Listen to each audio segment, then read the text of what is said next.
Welcome to the last breakfast. Please enjoy the video. In this video, I will show you how to change the oil in your VW Golf. First, gather your essential tools, including a 13mm wrench, an oil filter removal tool, and a drain pan.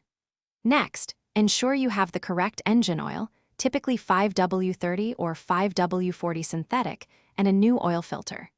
Safely lift your car using jack stands on a level surface, and let the engine cool for at least 30 minutes to prevent burns. Now, let's drain the old oil. Locate the oil drain plug, which is typically a 13mm bolt on the bottom of your oil pan. Place your drain pan directly beneath it.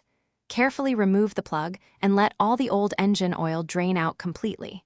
This usually takes about 10 to 15 minutes. Remember to inspect the drain plug and replace its washer to ensure a tight, leak-free seal when you reinstall it. Next, we'll replace the oil filter. Find the oil filter housing, usually a black plastic cap, often located on the top or front of the engine. Use an oil filter wrench to carefully loosen and remove the old filter. Before installing the new filter, apply a thin layer of fresh oil to its rubber gasket. Hand tighten the new filter until it's snug, then give it an additional quarter turn with the wrench for a secure fit.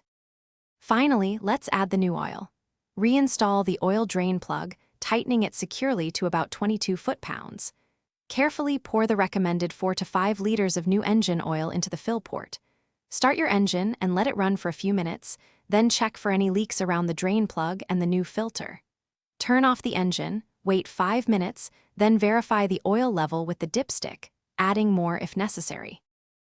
Thanks for watching. If this was helpful, leave a like and consider subscribing. See you next time.